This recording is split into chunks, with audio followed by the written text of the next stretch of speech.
नित्यभृतम्. Am I audible?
Good morning, Jonas sir. Thank you for joining the session on time. Good morning, ma'am. Good morning, ma'am. We will start the session in another 10 minutes, sir. Fine, ma'am. Fine, ma'am. Thank you.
Sir, shall we start the session, sir? Yes, ma'am. Thank you, sir.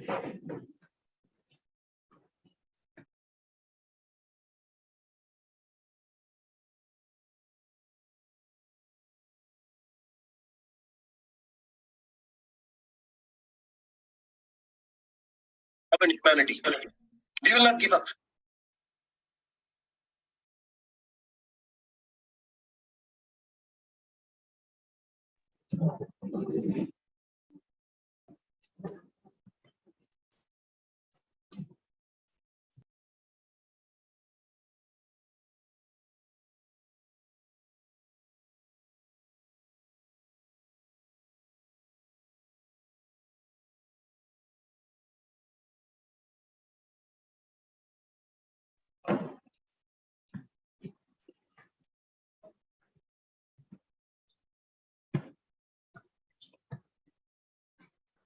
A warm good morning to one and all present here.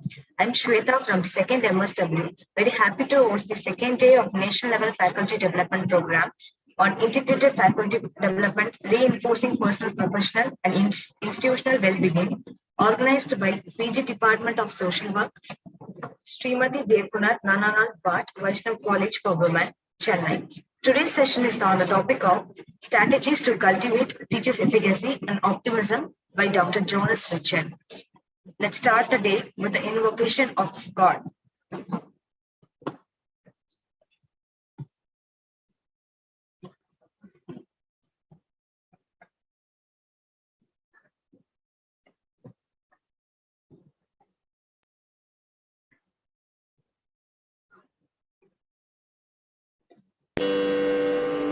सत्यव्रतम् सत्यपरम् त्रिसत्यम् सत्यस्य योनिम् निहितम् च सत्ये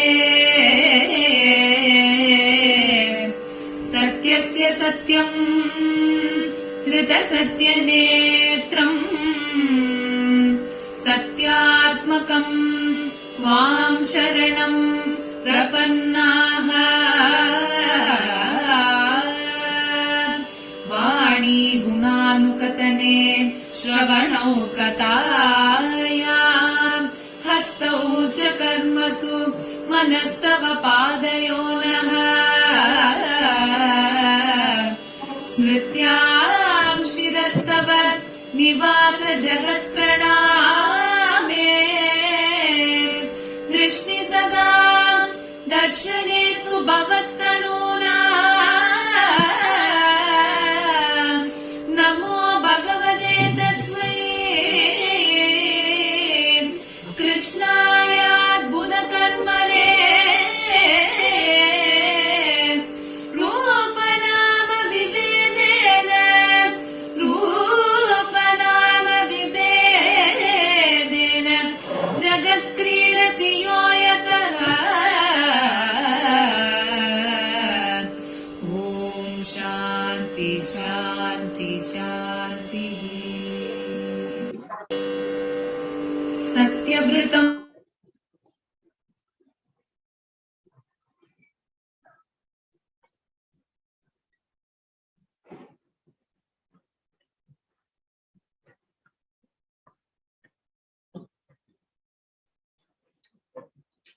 Thank you. Now I invite Ms. Aruna Devi from 2nd MSW to welcome the professionals connected here virtually. Very good morning to all connected here. Am I audible? Yes, you are audible, Aruna. Okay. Very good morning to all. Thanks for connecting here. I'm more than grateful to welcome you all to this day 2 session on strategies to cultivate teachers' efficacy and optimism. It's my pleasure to extend a cheerful welcome to all. Your presence makes us very happy. I'm glad to welcome our eminent resource person of the day. It's an honor to be graced by the presence of such an accomplished person, Dr. Jonas Richard, Associate Professor, Head of PG and Research Department of Social Work, Krista Jayanti College, Bengaluru. We welcome you, sir.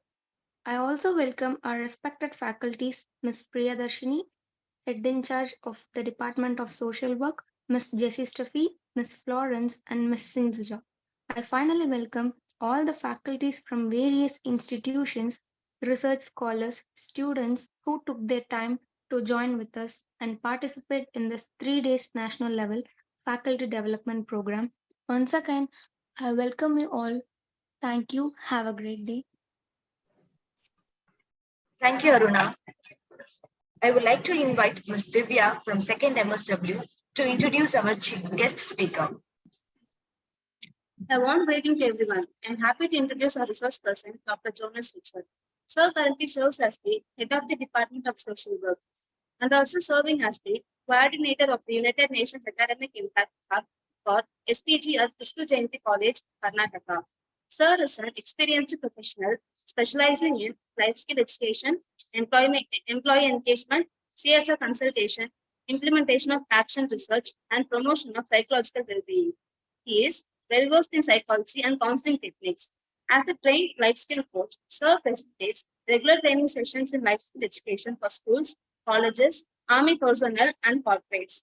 He frequently speaks to parents in many schools about proactive parenting skills. He assesses and evaluates employee engagement programs and provides strategic organizational behavior sessions leading to low stress and higher productivity. As a certified CSR consultant, Sir builds linkages with corporates and government departments for community empowerment. We are glad to have you with us, sir. Thank you. Thank you, Divya. Without any further delay, I will hand over the session to Dr. Jonas Richard, Associate Professor and Head Department of Social Work, Kristu Jayanti College, Karnataka. Over to you, sir.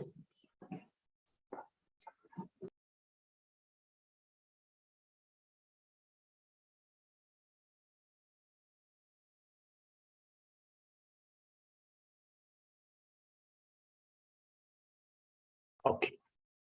Most respected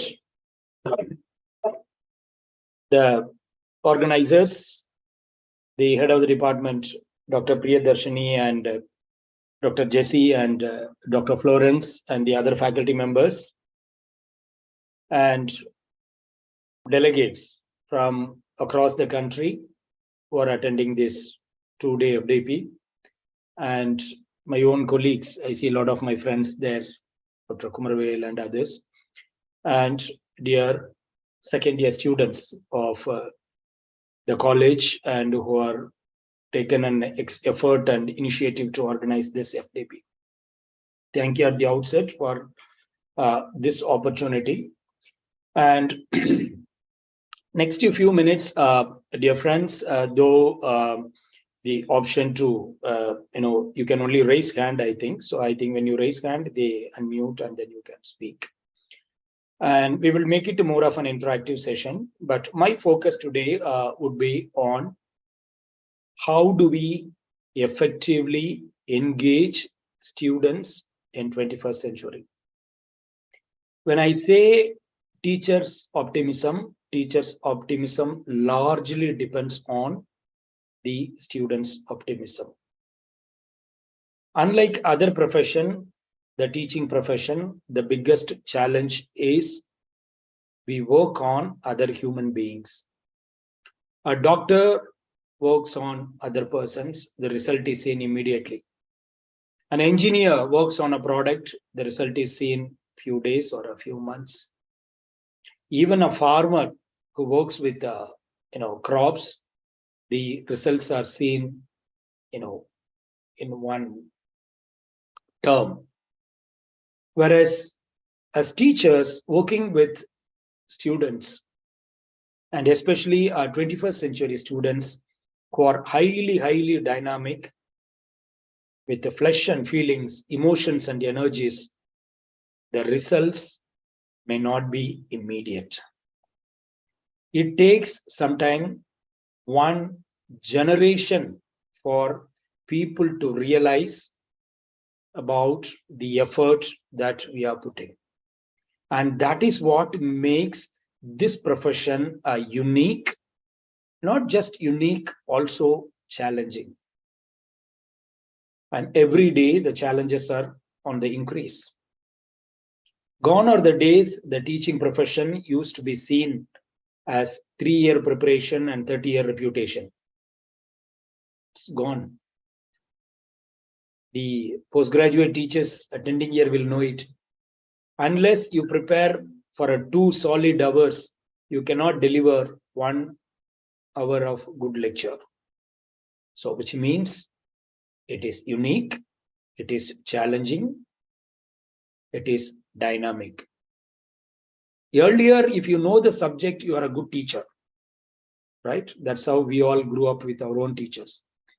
Today, not just knowing the subject, but today we are also expected to know our learners.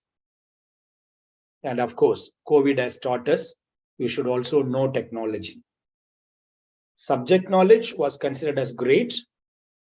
Then the learners, the mentees, the students who are learning. The third aspect is technology. Earlier, the education was only a government's, state's responsibility. Today, whether we realize it or not, whether we accept it or not, education is a big private business. Lots and lots of people are involved in it. Lots and people are involved in it. Earlier, it was a charitable activity. The missionary institutions or governments, all those people who were running it. But today, it is the big players, the private players are involved. You know that corporates are coming in. Reliance is starting a school. Tatas are going to start a school. I'm talking about school education. HDFC Bank already has a school. So, the traditional mindset of approaching the entire gamut of education field is no more there. Earlier, we had a syllabus. In 21st century, a teacher himself is a curriculum. So, which means it's not just my little knowledge on a particular subject that matters. It's my holistic development as a teacher. Earlier we say, Mata Pita Guru Devam. Today, Mata Pita Google Devam. Tell me honestly, do you think that students are passing only because we teach? Not necessary. Today, even if we don't teach, students will pass. Even if we don't lecture, students will pass. And students, some of them openly say it. Ma'am, I found a better notes. I found a better video, especially the science subjects. What our physics and biology teachers, take a lot of time to explain a simple 30-second or a 1-minute animated video in YouTube explains it better. Children are able to understand better, grasp it better. So, what is our relevance? If everything can be done by technology, if everything can be handled by themselves, what is the relevance of a teacher? Do we really need a teachers? Google is already, by the way, coming up with the teacherless classrooms. Google is coming soon. So, what is the relevance of a teacher in 21st century when we have a techno-driven? Earlier, information was a scarce resource. But today, we are living in an era of information overload. Too much of information. That's one of the reasons why people, are not able to take anything. Because knowledge is power only when we know what information to ignore. So therefore, dear teachers, I invite you to think in a different angle altogether. What is my relevance in teaching profession today? Am I really needed to teach? Am I really needed? If everything can be, edutech platforms, that Byju's and, a lot of other Akash, that, Allen, all these coaching institutes, what do? They invite professors, eminent professors, pay them high, take the videos of their sessions. That's only a one-time. Then they are not needed anymore. The videos are copyrighted by the particular organizations. They keep running. So therefore, what is my relevance as a teacher in 21st century? Whether I am in school education or a primary education or higher education, especially in higher education, this honest question. Those days are over where our teachers, where whatever you said was a gospel truth. Today, no. Students have got a multiple source of information. What is my relevance? I invite you to think like this. Google may give knowledge, Google may information, but Google cannot give inspiration. I am here to give inspiration. Google may give information, it may not give formation and transformation. That formation and transformation have to be given by me as teacher. Google cannot motivate, Google cannot encourage. ChatGPT cannot say, it's okay, don't worry, I am with you. Try again. Give it one more try. We are with you. Don't worry. I am there with you. I will give you emotional scaffolding. Emotional scaffolding. I will give you emotional first aid. Google cannot say that. And I personally believe that is what a 21st century teacher is expected to do, whether it is a school education or higher education. I always tell teachers jokingly, 50% of the salary that you get, is only to remain positive and to motivate the students or learners. Only 50% of the salary only is for your teaching. Remaining 50% of the salary that you get paid is only to keep the students motivate, and persuade them. Today, that is the biggest challenge for teachers, and that is what we are expected to do. So therefore, dear teachers, it is with this background, I invite you to get into the session. I have programmed like this. We would talk about what are the changing scenario of today's education, and what is the relevance of 21st century educators, and how do we maintain, institute an effective professional working relationship with the students. Because if there are no students, there is no need for a teacher. Very simple. Okay. We are present only because there is a student. If there is no student, there is no teacher. So our efficacy, our role depends on how much students are wanting my program. In Western countries, when we go, students are free to choose which professor they would like to have them for that semester. Luckily, we have not reached that stage in our country. How many students will select my paper this semester? If nobody opts for a particular professor's paper continuously for 2 semesters or 3 semesters, the professor automatically loses the job. That is a trend in many of the Western countries. So my presence, my relationship skills, knowledge is important. It is important. Knowledge is important. But when we deal with the human beings, it is, even if it is not more than the knowledge, it is equal to the level of knowledge we have. We need to have good interpersonal relationship. So my session today, we would be slightly focusing on that. Congratulations for, I'm just changing the slide now only. Okay, so congratulations for being part of this program. I am really happy, to meet you. Maybe towards the end of the sessions that we can interact, and I'm also sharing my contact details, and we would be happy to work with your institutions. Now, what's common in all of them? Sindhuja ma'am, are they able to chat? Are they able to type? Or only Yes, sir. Chatting they can? Okay. What's common in all of them? Let's have it more interactive. Kindly, please use the chat box. Please use the chat box. What's common in all of them?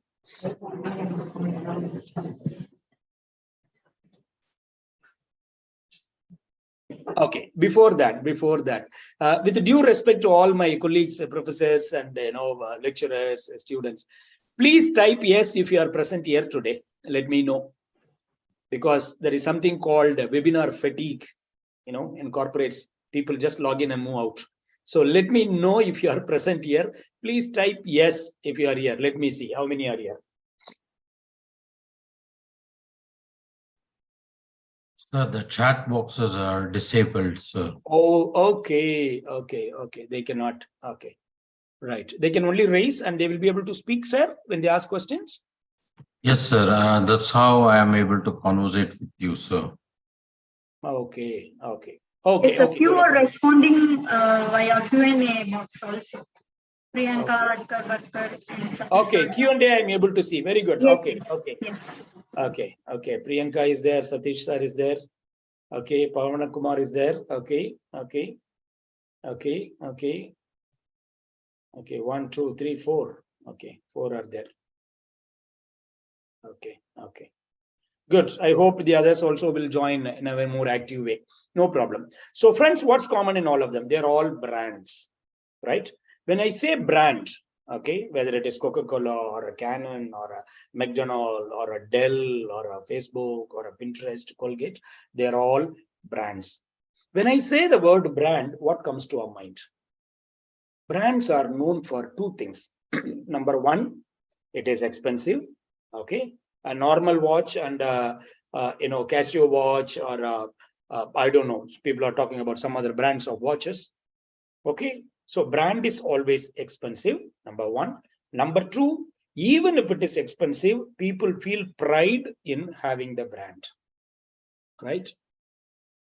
When we have the Bugatti car or whichever is the highest, than a normal Tata or Mercedes or Maruti, there is a difference. People are willing to pay high price. Why? Because there is a trust attached, there is a value attached. They can fix the price. Okay, people are, economics teachers will know Griffin's paradox. Higher the cost, people are more happy to own the product because they want to show their social image, and then they are capable of owning it.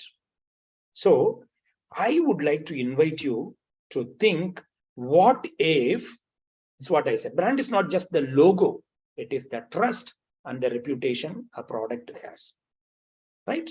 And what differentiates a brand? It is from the ordinary one, the quality, the time that they take to manufacture, the availability. Branded products are not easily available, and it is not available in every place. And why people choose a brand? Because they want to show their status. They want to feel, happy that they are done. Right. What if I tell you, dear teachers, each one of us are a brand? Just imagine, I am a brand in my institution. Now, whatever I said previously, just think about it. Now, don't start with expensive, sir. I am not expensive, sir. They are not paying me more. Do people prefer me over the others? Do they have a better preference for me? Is the trust attached? Gone are the days where we, the institutional brands, we used to have say, okay, particular, even the branded. Why do people choose brand, especially in educational institutions? Especially, I see some of the oldest institutions. People always chose the reputed institutions for two things earlier. Number one, we were teaching them good English. We were teaching them values. But today, tell me honestly, are we the only group doing that? Are we the only people doing that? Today, even corporate school are coming up. Yeah, brand of education. Thank you, Munnu Prasad sir. Okay, so the brand matters a lot. So the more and more I consider myself as a brand, I add value to my institution. Gone are the days people choose an institution or a college based on the institutional brand. Maybe long time back. Then from institutional brand, it went to the department brand. Okay, is in my college, is my department known as a better department? I'm not saying create a competition. How do people look at it? And the third level, from institutional level to the department level to an individual brand. That is the success of any institution. If there are any heads of the departments or the principals attending this program, my humble request to you, dear professors, with due respect to all your age and experience and expertise, let's look at the entire education, the coming years this way. The institution has got a brand. Can that institutional brand move to a department brand? Can each department become a school of excellence? Can each department become a center of excellence? Is it possible? Now, how does it possible? When the individual professors or the teachers they become an individual brand. Unless the individual teachers become a brand, we will not be able to create a department brand. And if we do not have a department brand, individual brands, the institutional brand will not remain for very long. As of now, maybe because of the founders, because of no other college is there, so my college may be the number one college or the only college. But unless the brand moves to the department and individual, survival becomes a challenge. Sustainability becomes a big challenge. Now, how does a teacher becomes a brand? Many factors, but one factor that I would like to start with is our attitude and mindset. It is the mindset of the teacher is the most important asset of an organization, institution. Gone are the days you can attract people only through the buildings, infrastructure. We often boast about our infrastructures. Oh, those days when we started college, nobody was there. We only came, we were the pioneers. Okay, fine, all that is okay. But today, what is its relevance? Please remember, past is interesting, but irrelevant. If I am not able to add value currently, my past doesn't make any sense. Sometimes, our own friends, we are tempted to talk only about our past. Some of our, we would have heard our own parents and grandparents. Those days we used to walk 10 kilometers to go to the school. In what way that example is relevant today? The school is in front of this house. Why he has to walk 10 kilometers? Those days, my grandfather used to sit under the street light and study. What was he doing during the day? So just remaining on the past does not help alone. For anybody, for any profession for that matter. And teaching is all the more important. Past is interesting, very nice. We cannot live only by the legacy. We have to create legacy. So one way of creating legacy is adapting our mindset based on the times that we are there. One would be able to understand students better. Today, as I go around across the country, sometimes outside the country, I always ask the students, what is that one thing that you find it difficult with your teachers? Sir, they don't understand. They are good teachers. They are knowledge. They are walking Google, running encyclopedia, sleeping ChatGPT, all that they call. But they don't understand. As child, a student who is in a problem, he needs a listener, not a lecturer.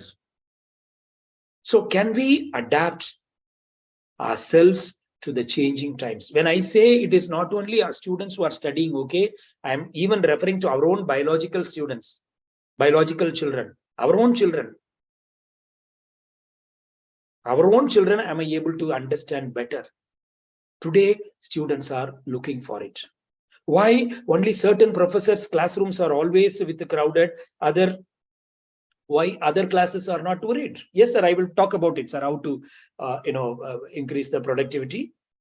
Pavan Kumar, sir, I will talk about it. I will cover it.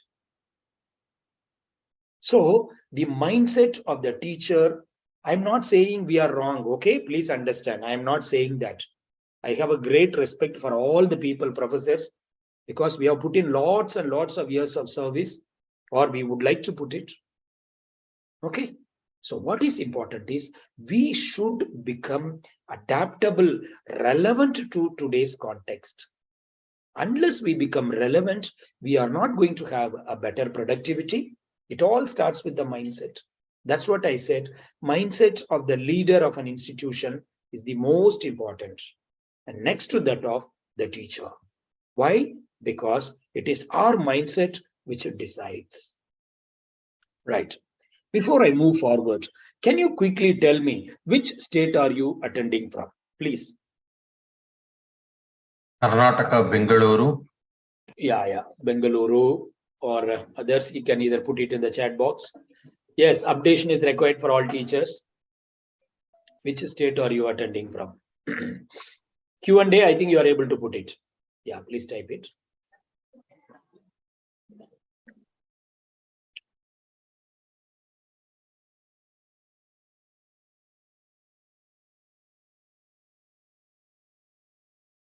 Okay, AP, Satish sir is from AP, and Priyanka ma'am is from Maharashtra, Mumbai. Good ma'am. Grace Lynn is from Tamil Nadu, and Nazreen Sultana ma'am from Tamil Nadu, and Venu sir from Hyderabad, and Anamika ma'am from chat is okay. UP. Okay, you're from UP. Yeah. I think they have disabled the chat, ma'am. We are connecting through Q&A sessions. Okay, Jasmine ma'am from Mumbai. Okay, Patel sir from Gujarat. Okay, and Patel and okay, Sasikala ma'am from Trichy. Okay, Tamil Nadu. Okay, good. Happy to see so many of us from diverse backgrounds. Okay, right. Can you also tell me how many years of teaching experience that you have? Just type the number.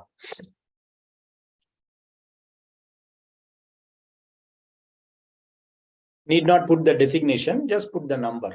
Because I had asked in one of the programs, put the designation. One participant put professor within bracket due, promotion due.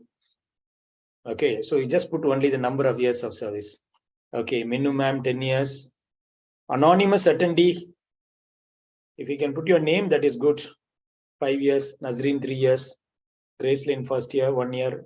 Okay, Neelam ma'am, sir. Okay, 13 years from Delhi, good. Priyanka 7, Satish sir 8 years.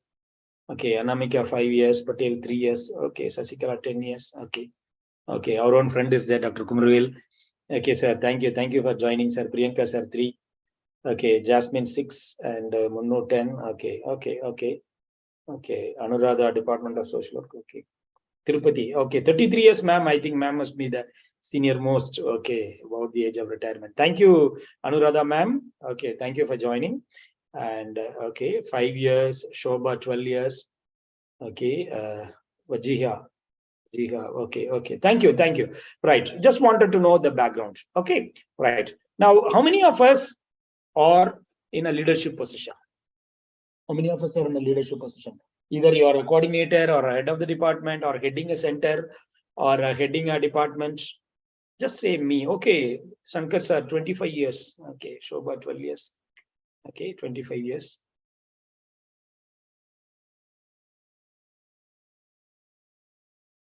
Okay, as you put, I will also talk about the discussion track that we have planned today.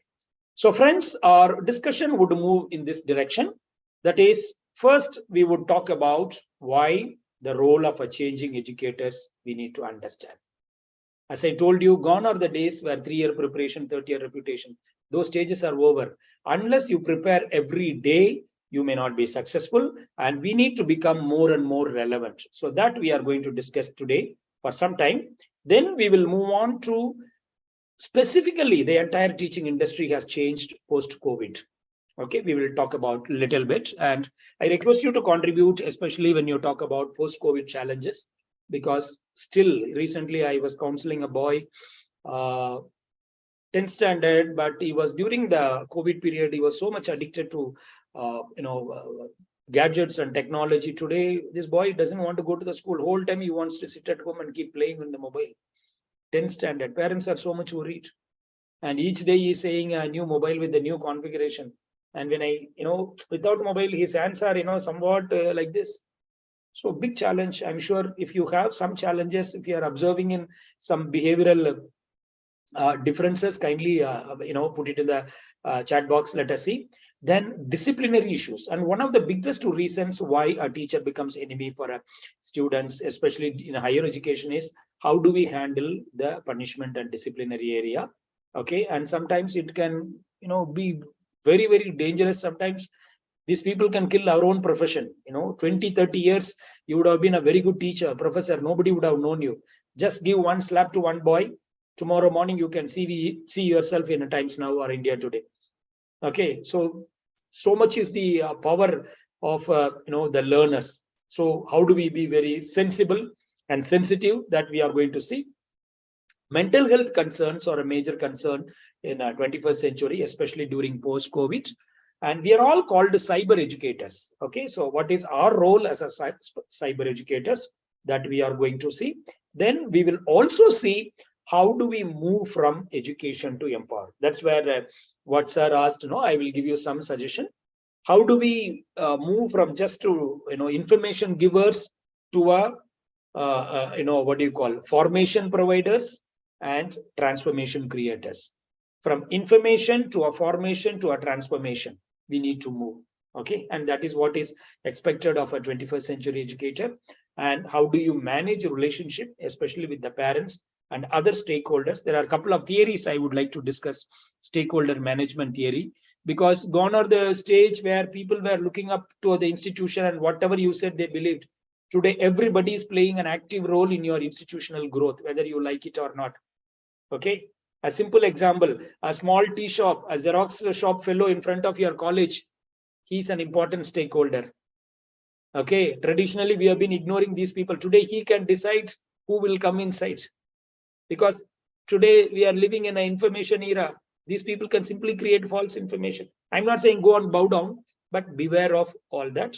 And then some 21st century skills for the teachers. Right.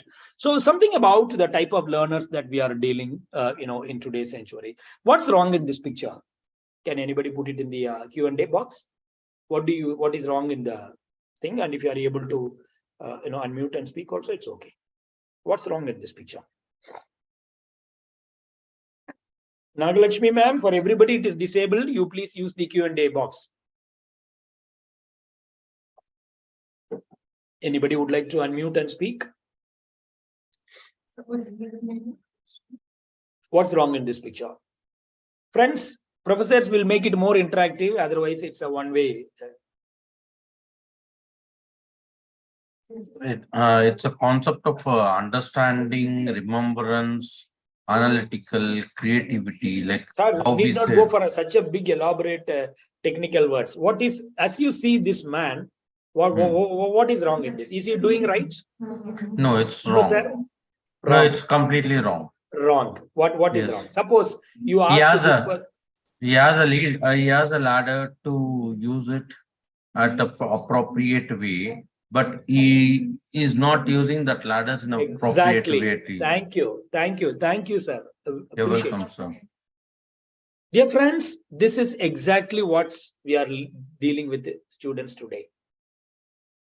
Now, suppose you ask this gentleman, dear sir, what do you want? What do you think he will say? I want to look at the other side. Okay, you want to look at the other side. What do you need from my side? What he will say? Give me more ladders.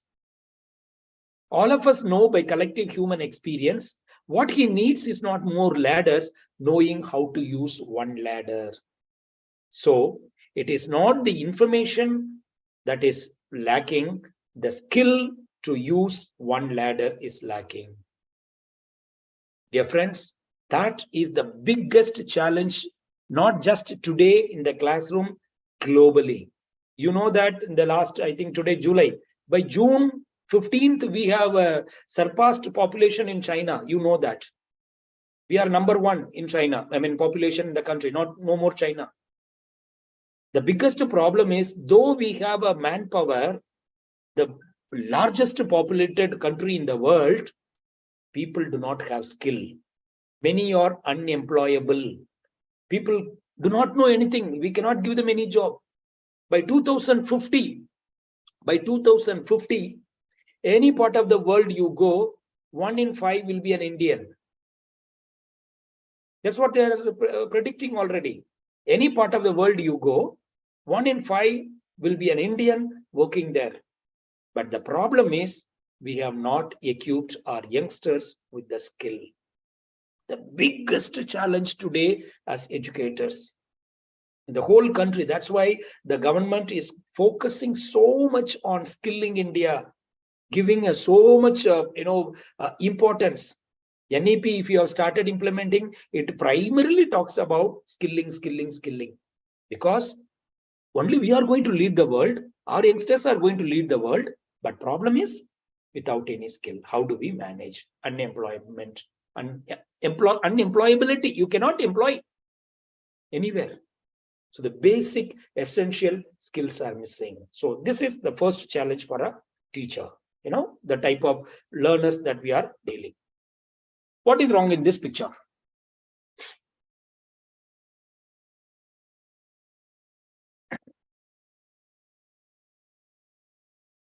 Anybody?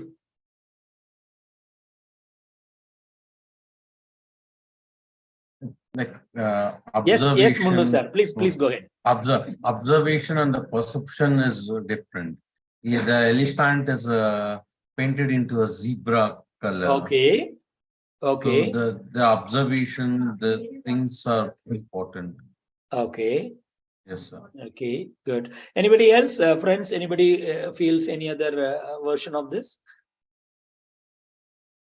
How do we relate to this our own youngsters today? How do we relate it with our own students? Okay, I think okay, different perspective. That is okay. Thank you. People. Okay, people are something, but outside they want to be something. An elephant is powerful. It has got its own capacity, but the elephant doesn't want to look like an elephant. He thinks when he becomes a lined animal, he becomes a zebra. That's exactly second challenge that we find with our youngsters today is trying to be somebody whom they are not. Lots and lots of peer pressure. I'm sure those of us who are teaching with the children in not the city, not the rural, the semi-urban children, they get into, because neither they are villagers nor they are in the city. A sort of, what we call it a culture shock. One of my PhD scholar is working on culture shock of the first year undergraduate students. I think those of you are yet to choose your PhD topics. Please think about it. Yeah, yes, thank you, ma'am. Pressure on students, Neelam sir. So different perceptions. There is a pressure today. So much we do not know it. Students do not perceive themselves as who they are. They are simply carried away, but what they are seeing in the media. As a result, they are not able to grasp what we teach. The third one, what is wrong in this?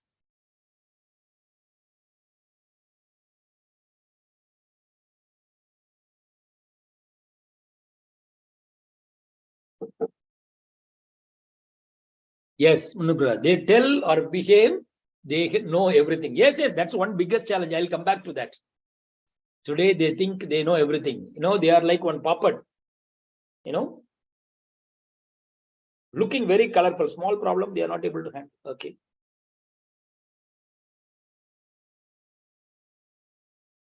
They want to be something because of the parental pressure, they get into something. Sir, the present market also is like that, where they study some course and they get into the opportunity or the employability somewhere in a else. totally different area or different Exactly. field. Exactly. What they learn and what they apply is totally different. Totally just like different. Sometimes they almost get into the opposite field of something, right, sir? Yes, people, sir. Now after this chat GPT and the other things, they learn few codings. They are able to do that. The job market needs is just like degree or master degree. It doesn't tell us about any specialization, because Ernst and Young in Bengaluru takes a degree holder for tax analyst. But so in degree holders, they are BSc people also who doesn't have the information about the accounting knowledge or analysts in a tax survey. But they give the training or coaching, and they will prepare them into a proper methodology. Good, sir. Good observation. Correct. So when students come with these type of limitations, one, they do not have enough skill. Second, they have a tremendous amount of comparison, a sense of low self-esteem. Third one, their dream is something, but then they are pressurized by the external influences. They want to become something. When they land up in classroom, what do? We may not be relevant. It becomes a big challenge, right? We have to manage these people. Now, especially in post-COVID, what happened for the students?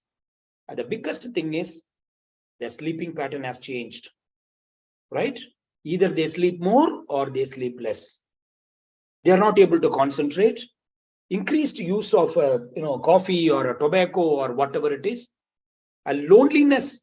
Many people, though they appear to be having lots and lots of friends, many of them are really lonely actually. Social isolation, and many of them get into toxic relationship. Today, the biggest problem.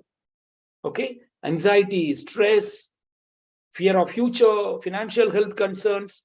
Now, all these makes children more vulnerable, highly vulnerable. We talk about it. Especially post-COVID, the entire problem, the human population are driven by these four major challenges. Number one, psychological challenge. Why I am sharing all this is, it is from these families children come to our classrooms. It is from this background students land up in our own institutions. So therefore, when problems are unique, people who deal with them also should understand the background of why children are suffering.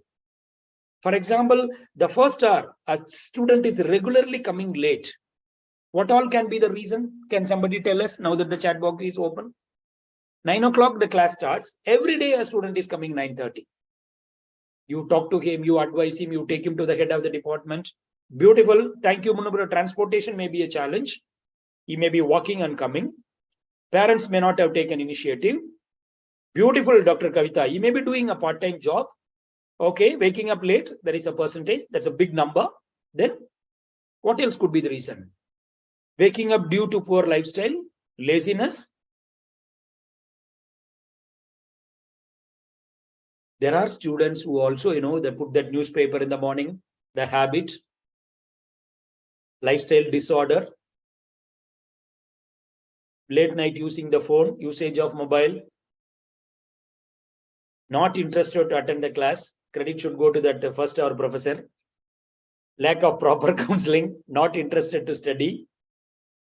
I think we're all talking about mostly hostelers. Okay. Right? So we only may say that he is arrogant or he doesn't want to attend, but there are, you see, so many reasons. Sometimes it can be a genuine reason also, right? It can be a genuine reason also. Okay. Home environment is not there, not finding a study interesting. The teacher should make it interesting. Okay. So these can be one big challenge. So one is the psychological and excessive screen time. Professional, so parents are working from home, they are more time online. Social, their time is limited. Financial concerns. Now all these makes, this is the one study we carried out to post with some of our students. This is what is the findings. One is the relationship issues. Many of them are getting into, when I say relationship issues, not necessarily with the boy and girl. Okay, it can be even with the parents. People don't get along. Okay, so one is the relationship issue. The other one can be social media addiction. Today, the biggest challenge. Okay, forget about school, college students, even many adults are getting addicted to social media. Okay, ADHD, adult ADHD is on the increase. People are getting into it. Okay, feeling lonely, anxiety, stress, over emotional. Two types we see. One, they become too much emotional. Yes, some not attend, but they prepare themselves, get good score. No, ma'am, that will not be there for, that's a overconfidence, ma'am. Dr. Venu, we will talk about it. Today, many children, even my own, our own children tell, okay, no, I can prepare in the last minute and get score. However, nobody can work under pressure, can give their best. Though they appear to be there in the few times they get, okay, so and that is not a good model also today. So all these makes our teaching job more and more challenging. Okay, now how do we manage the technology? Highly networked influence. Students are more knowledgeable and informed students. How many of you agree that students are, they have got a better technical knowledge than us? Please type yes if you agree with me.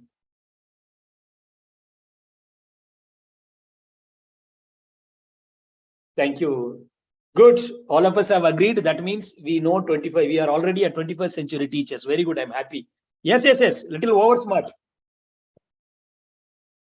They think I will come back to that. I think sir will have a lot of examples to share. Out of our courtesy, sometimes we may be very gentle and polite, because our job also sometimes in a private colleges depends on students' feedback, even in our government institutions, right? But that becomes a big advantage for some of the students. Okay, how many teachers have lost the interest in teaching, because with a lot of interest they enter as assistant professors, because of seeing the issues there. Many have given up. I know the cases, right? Frequent changes, continuous updating. During COVID, all of us realized there were students who put the teacher in the waiting room, teacher calling, please admit me in the waiting room. That was cases also, because students knew the technology more, and less attention or too much attention by parents. Okay, when their children are very small, parents are over concerned about the students. But as they grow, some parents don't bother only what's happening. Even if you call them, they don't come. Finally, in the 4th semester, when the child is not getting a hall ticket, suddenly they woke up. Parents, what happened? Why my child? So many years, 2 years you have been calling, they don't even bother. I'm talking about typically in a private college. What happens? There are some places people don't even bother. Sometimes parents don't support you, and lack of value system. See, when they come in 2 years or 3 years, we cannot work miracles in somebody's life. Family also has to play a big role. But many parents do not realize it. They think just because they spend a few thousands of rupees, their responsibility is over. So, dear teachers, why I am sharing this? It is with this background we are entering into the classroom. How do we stay productive, and how do we show our efficacy? How do we stay optimism? Sometimes I know some of you will be boiling inside, but then you cannot say it out, because you are expected to understand the students, right? We are expected to manage the learners. So beautiful words. If you use one word extra, it becomes one parent brought one child to me, +2 boy. Whenever parent, only son, okay, he wanted to study aeronautical engineering. Whenever parents told him to study, this boy, no, I will not study. Okay, don't give me tension. He used all big words. Don't give me a psychological harassment, this, that. So parents got scared. Only boy, okay. Now results came. This boy is saying he just less than 50% of mark. Okay, he's saying only 2 sentences. Sorry, daddy. Sorry, mummy. Now parents are asking, what will I do with this fellow sorry now? Right? So somebody said, no, overconfident. They think they know everything. But when they goof up, it is we who are required. So therefore, dear teachers, when students come from these type of, I'll skip some of this. Okay, so social networking is excessive social networking, too much. Sometimes people whole time on social media. I don't know. Morning, as soon as they get up, they are on social media. Last thing they do before going to bed is on social media. When there is no internet, when there is no Wi-Fi, they get frustrated. Okay, in Nimans in Bangalore, we have started a clinic, SHUT Clinic, Society for Health Use of Technology. Okay, every week cases are on the increase. Okay, number of people are on the increase. There was one girl who was brought 150 selfies every day she takes. Okay, you know that those of us who are teaching medical and psychiatric social work, ICD-10, I think classifies selfie as one of the symptoms of mental illness. If you are taking more than 3 selfies or 4 selfies, I think you are already a case for screening. Okay, so people are excessive obsessed with the social networking. All these puts them into 3 broad challenges. First one, personal challenge. They grow up faster. Biological challenges are more, especially when they are youngsters. I'm talking about adolescents and the youngsters, the teenagers. Okay, even the school teachers, those of them who are dealing with the +1, +2, class 11, 12, students would be able to relate to this. Biological changes are more. Identity crisis. I'm not a man. I'm not a boy. Who am I? I'm not a girl. I'm not a woman. Who am I? Somewhere in the middle. Okay, then recently we are also talking about gender preferences, sexual preferences, or gender dysphoria. All these creates them more and more, because some will be accepted, some may not be accepted.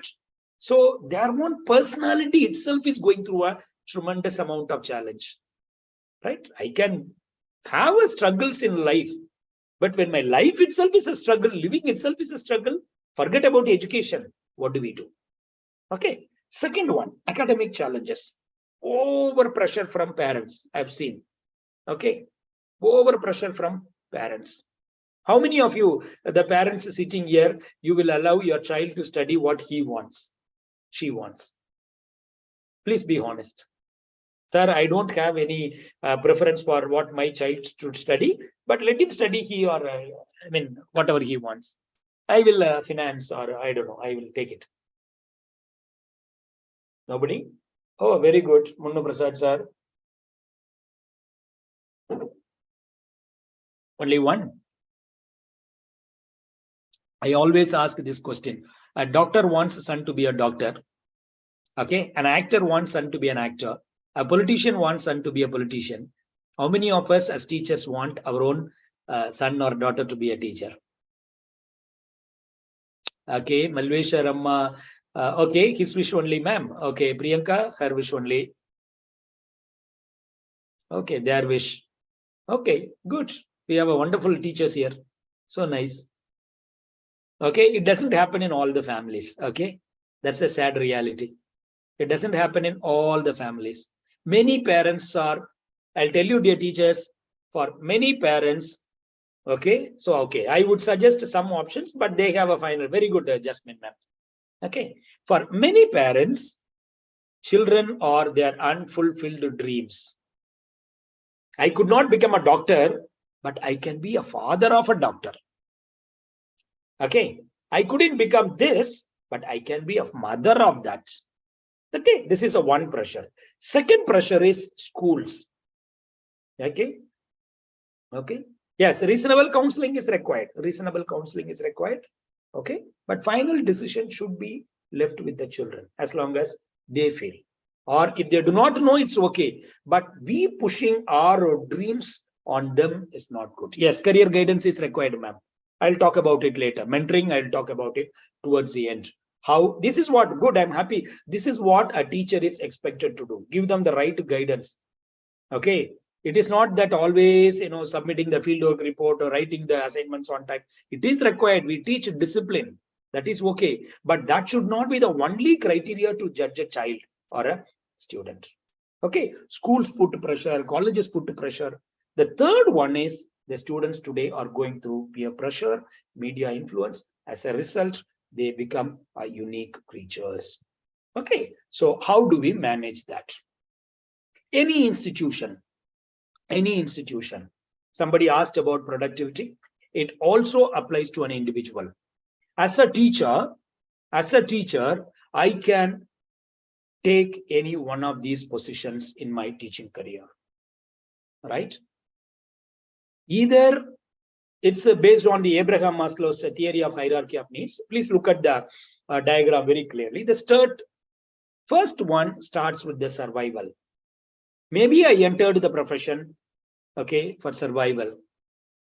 That's why we always have to ask honest question to ourselves. Am I in this profession by chance or by choice? Just because I am here for so many years, 30 years, I am a qualified teacher. Am I a quality teacher?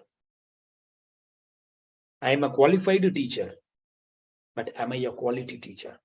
It's nobody else should answer. I have to ask myself. It is a honest question everybody should ask themselves.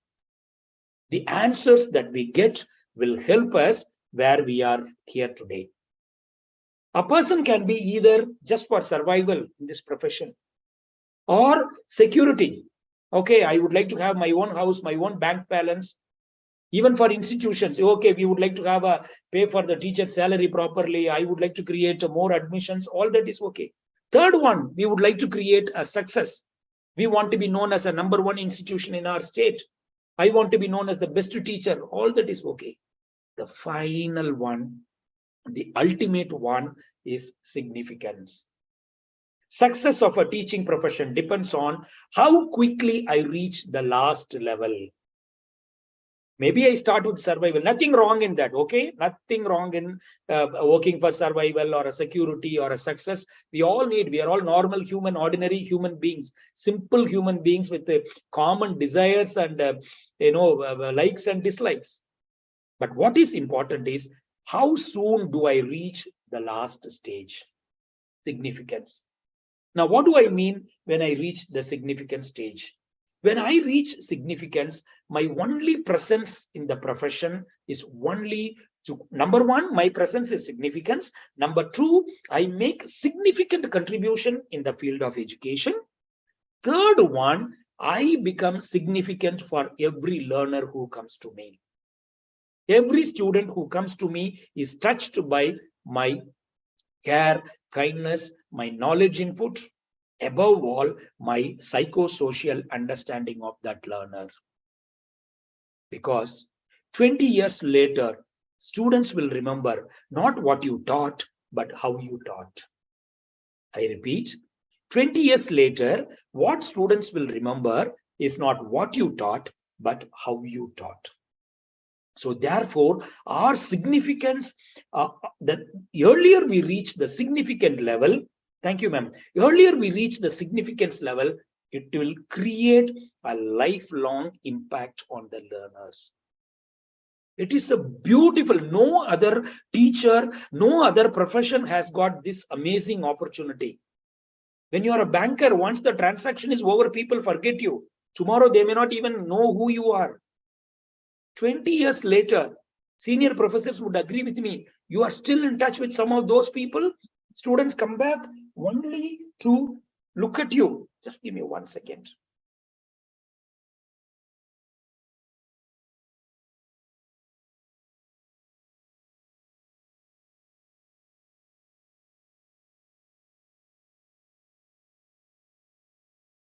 Okay, so 20 years later, what students are going to remember is not what you taught, how you taught. And when do we reach, how do we reach that stage? When do we reach that significance level? It is slow, challenging. Yes, thank you, Durga Shankar sir. Okay, so we need to reach. Ultimately, we have to reach. If not today, one step at a time, every day. Slow progress is still a progress. Okay, don't get discouraged.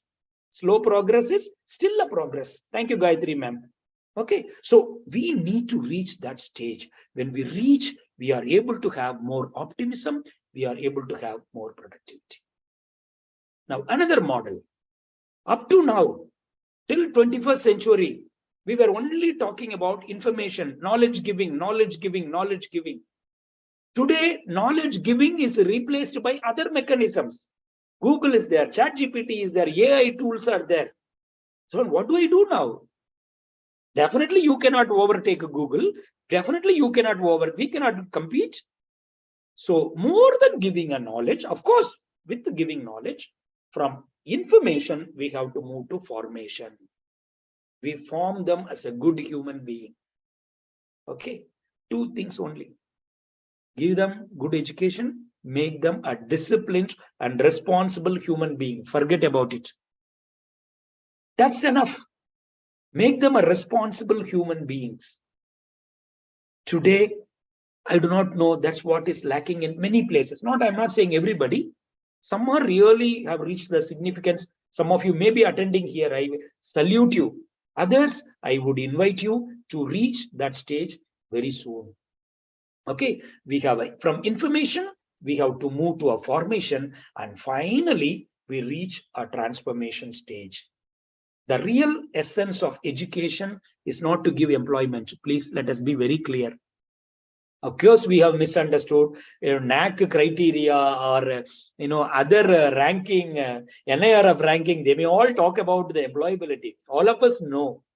Okay, the purpose is to make them a good human being, responsible human being, so that they are able to live a happy life, a productive life. right? So how do we reach that? And why do we talk about it? Okay.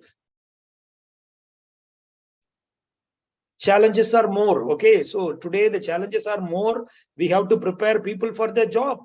Look at this. Why have you laid just one egg today? I have done at least that much for the fear of appraisal. Otherwise, actually, I'm a cock. Okay. Today, performance appraisal. Very good. Thank you, Neelam sir. If you are a significant student, you are respected, demanded more, like very good. You don't command respect, you don't demand respect, you command respect. Okay, you reach a stage and students are quick to sense, okay, students cannot be cheated, especially in higher education, right? First, do you know if a teacher is prepared, what do you do? Straight away, you go and take the class. If you are unprepared, what do you do? Call the back fellow to the front fellow to the back. Old assignment, everybody forgot. Suddenly you remember that day, you start the discussion. A perennial discussion is study tour. Okay, only the discussion 1 hour will go. Students know, okay, today sir is not prepared, ma'am is not prepared. Let us also give company. That should change. Another challenge. Why are you not working? I did not see you coming. It is your mistake. Why you came? These are the environment that we are preparing our children. Okay. People become over process oriented. Sir was saying no, over. Somebody told him climb the tree and pluck the coconut.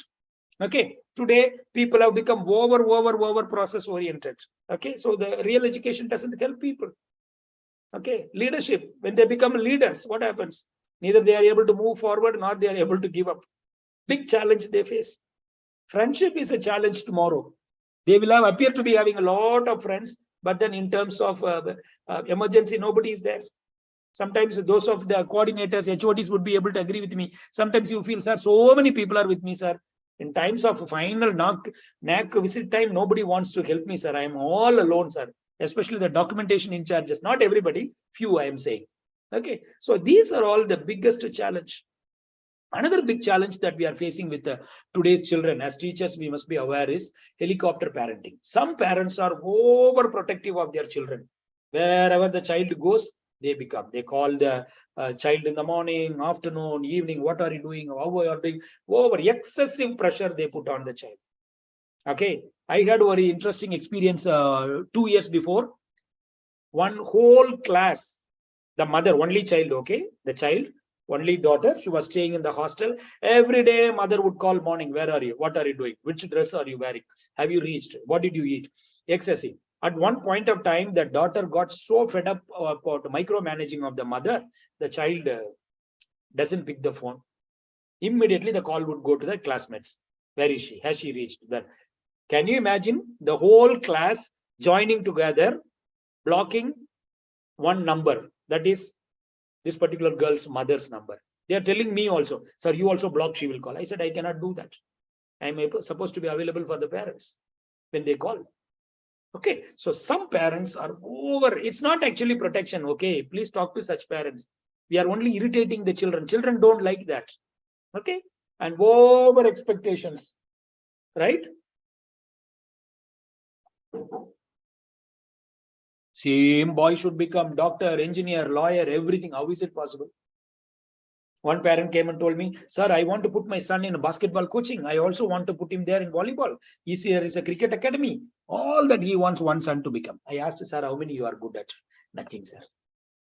Many a times, some parents, not everybody, some parents, okay, out of their interest to develop their children, they put excessive pressure on the children. It is these children who come in our classes. And generally, any student goes through 3 basic influence. One, the family, okay, which we are not going to talk about. Second one is the school or the institution where they learn. Third one is the neighborhood. So I'm not going to talk about the first and the last one. So we are going to take our central focus today is on the school and the academic institutions. What we can do, our attitude, our involvement, our own emotional baggages that we carry from home, that influences the type of assignments, workload, punishment. Sometimes people are so brutal and cruel. Even if the girl is fainting, oh ma'am, I'm going to die. Okay, have you submitted the report? Okay, what do you do? Excessive, strict discipline, too much of comparison, all these affects. So more or less, Today's children are all also like this. We are also like this because our own challenges are more, children's challenges are more. Okay, now look at this case study. Okay, now I talked about the problems, I talked about the issues and what are the reasons for the issues. Now, third part, we will get into it. What is the intervention part of it? How do we become more productive? How do we become more optimistic? How do we are more relevant in today's context? And how do we, as ma'am has put, Neelam has put, how do we make ourselves likable by the learners? Okay, when I say likable, I'm not talking about any unethical measures. Today, the biggest, easiest is if you are in a co-ed, allow them to matchmaking, they say you are the best teacher. I'm not getting into such a stupid idea. I am saying professionally, as a competent professor, okay, as an educator of a 21st century, how do we make ourselves likable? Now, look at this. There is a boy named Arjun. He is having a learning difficulty. That means he is not able to study well. Now, there are two professors, two teachers. Look at it. Teacher A looks at it this way. Arjun is one of the most defiant, oppositional, unmotivated, lazy, irresponsible students we have in the college. Okay.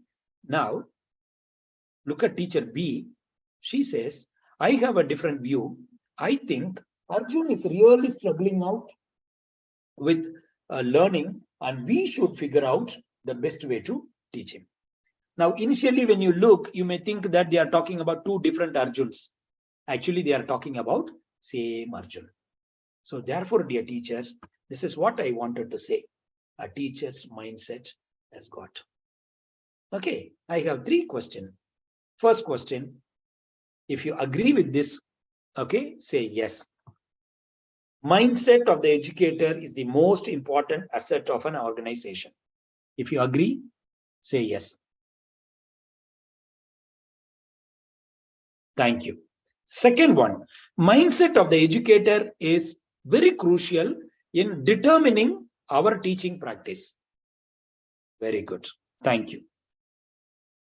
Third one, mindset of the educator decides learners' happiness.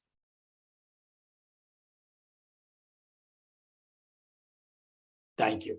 If you say, all of you say yes for all the three questions, my session is over. That's what I want. No, please don't leave. Okay. I wanted to say that. But since 121, 122 is there, except me 121, since all did not say yes, I will continue the session. So, dear teachers, mindset is the most important. When I say mindset, this is what we mean by.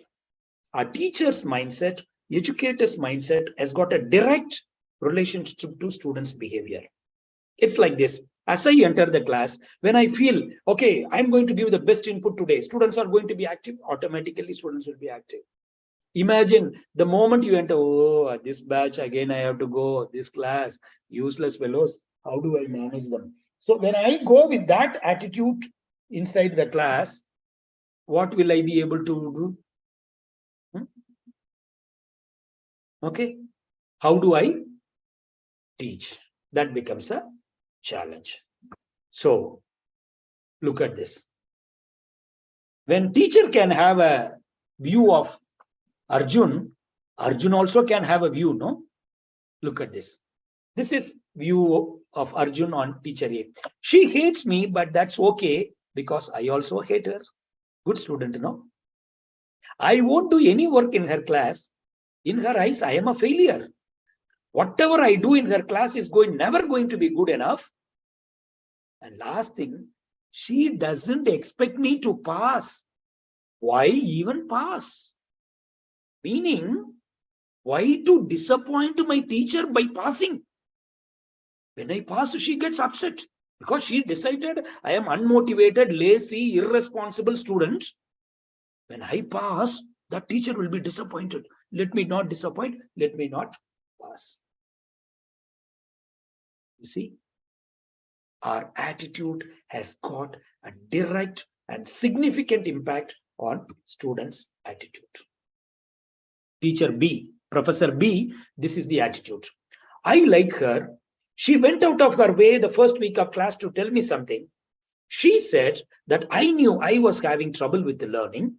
And she thought I was smart and she had to figure out the best way to teach me. See? Okay. She said that one of the reasons she became a teacher was to help students like me. Dear students, dear professors, how many of us think we are teacher B? You don't have to answer me. Okay. Just it's for our own reflection. Am I teacher A or am I teacher B? For this, I don't have to have a PhD or I don't have a number of years of experience. I don't have to be great. It is this B students who would remember us all through their life. It is the B students who make it a point to come back and say, thank you, ma'am. Thank you, sir. It was you who touched my life that day. This is what I am. Instead, when you label a student, what happens? Students get to stuck with the label. Sir, kindly clarify the registration thing, sir. Otherwise, okay. So kindly, friends. Okay. So never label a child. Labeling a child is disabling a child. Labeling a child is disabling a child. Once there was one retired school headmaster living in his own village. There was a man of 50 years came to see him. So they had an initial discussion and then they asked, who are you? What are you? He said, sir, I was a student. Where? Here. Okay, right. When he said this man's name, he said, oh, I know you. You are that latecomer. Latecomer boy. See, the teacher has branded him as a latecomer. And that was in his mind. Then the discussion went. The teacher asked, what are you doing? Where are you working? He said, sir, I'm working in fire service. You know the story. So never label a child. Labeling a child is disabling a child. So dear professors, when I say mindset, this is what I mean. It is our assumptions, our attitudes, our expectations, and our perceptions. Okay, it is our attitudes, our expectations, our perceptions, everything that decides learner's attitude. And when I take care of any one of these, I will be in a position to take care of my mindset better. I will be able to reach better. So this is very, very, very crucial. Now, this is a book I would like to introduce you. This book is available on Amazon. Please buy it. There is a book written by Dr. Carol. Okay. She's a Stanford University professor. Okay. And she talks about this mindset. And she says there are 4 things, especially many things, but these crucial 4 things. Our parenting style, the type of business. Thank you, ma'am. The business that we do, the type of learning we do, and the relationship that we do, all determined by type of mindset we carry, she says. Now, she also goes on to say there are 2 types of mindset. One is a fixed mindset, another one is a growth mindset. Now, she says people with the fixed mindset, okay, she says we can have any one of these mindset. She says people with the fixed mindset, they think they know everything. They don't have to grow anything more. Okay, they just want to, they feel they are already a finished product. Okay, there is nothing to learn. Whereas people with the growth mindset, they think I have to learn, I have to improve. Every day is a challenge. Every day I have to prepare. Now, people with the fixed mindset also feel, they think intelligence, once I learned, everything is over. I don't have to learn anything more. Okay, they avoid challenge. They give up easily when our temporary obstacles come. They do see every effort as a fruitless. Oh, what is the use of teaching these groups of students? They don't learn anything. That attitude. They are not looking for constant feedback and they are threatened by other people's success. On the other hand, people with the growth mindset, they accept challenge. They continue in spite of obstacles. They see efforts as a path to mastery. They learn from criticisms, okay, and they are inspired by other people's success. Now, very good. Thank you. So, by now we know a good education, a good educator needs to be with growth mindset. It's a beautiful book. It's there in Amazon, some 200 rupees or something, good for gifting. Okay. So look at here, one more slide. People with a fixed mindset, they look at failure as an opportunity. Growth mindset, they see opportunity to grow. They learn, do anything they want. Okay, their challenges, they feel it helps me to grow. They get inspired by other people's success. They don't become jealous of other people's success, and they'd like to try new things. On the other hand, people with a fixed mindset, they see failure. Okay, they see this way or that way. I don't like to be challenged. I become jealous. They don't say it, I'm saying it's a mentality. So the question is, am I a teacher with a growth mindset or a fixed mindset? It is very important, dear professors. If we want to be successful in 21st century, we need to adapt to growth mindset. It is challenging, okay? It is not so easy as I say it. Because we cannot just like that accept other people as successful or somebody, better, as we grow old, right? It is very difficult. Change is the only permanent thing in the world. Change is the toughest thing in the world. Why? Every change comes with one message. You are wrong so far. Right? Every change tells you this message. You are wrong so far. How do I accept that change? How do I accept that change? Okay. So without accepting change, I don't grow. Without accepting change, I don't grow. So change is part of human existence. We all need to change. We all need to change. But what type of change? First of all, am I willing to change? And if yes, and what type of change? And we need to change. Okay. That is why we say dinosaurs were not willing to change. Dinosaurs wanted to be dinosaurs. That's why we don't find them anywhere. Do you find any dinosaurs in your campuses? Human dinosaurs? Whereas monkeys were willing to change, right? Monkeys were willing to change and they survived. So therefore, if we want to survive, right, we need to change. And change for the positive, and change is the order of the day. Now, what are the characteristics of teachers with a growth mindset? There are a few things. Number one, they actively seek learning opportunities and challenges. Okay, you can test now, few more. Do I seek learning opportunity and challenges? Have you seen some people? There are three levels of responsibility handling. First one is seeking responsibility. You come forward and ask for responsibility. Second level is you don't ask for responsibility, but when responsibility is given, you accept the responsibility. The third one is rejecting the responsibility. Seeking, accepting, rejecting. Now, people who seek responsibility are people with a growth mindset because it is their nature. People who accept responsibility are also okay. They don't seek, but when you given, they do that. Have you come across these people rejecting the responsibility? Whenever you give them, tell them, no, you give to them, give them. But still, finally, when you force and give them also one responsibility, what happens? All of us have come across these people. If they do one work for 1 hour, afterwards, 2 people have to rectify for 2 hours. Then you feel, I think I only should have completed that work. Why did I give it to him or her? Right? That is the way some people handle, responsibilities.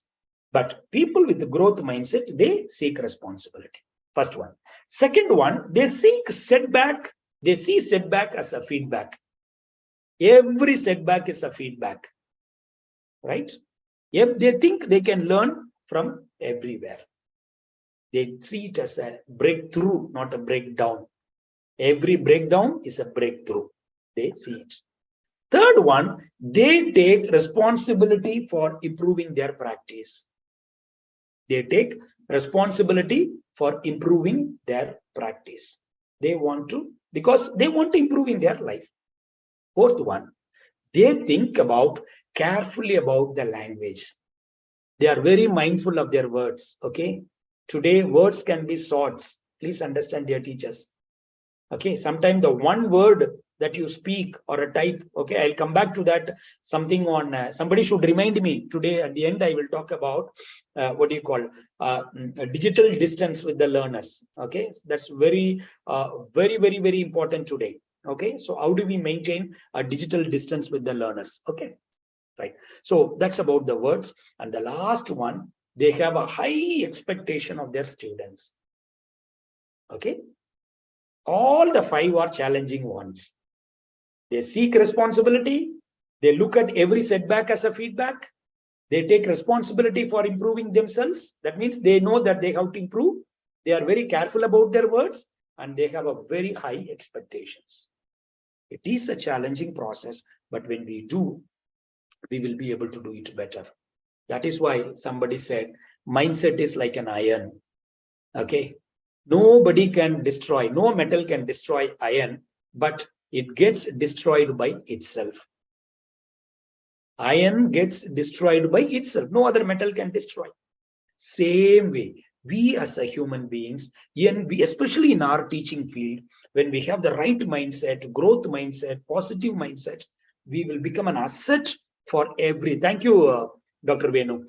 Okay, so we become an asset to the institution wherever we work. As somebody said, people want to have us in their team. People want to have us. People are inspired. People are motivated by our presence.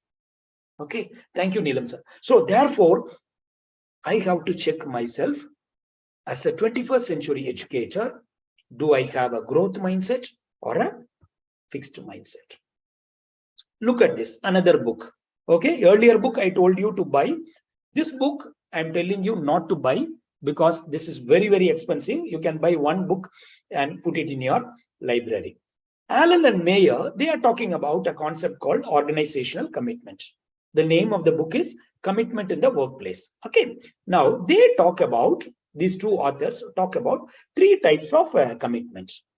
They say the first type of commitment anybody can have is affective commitment.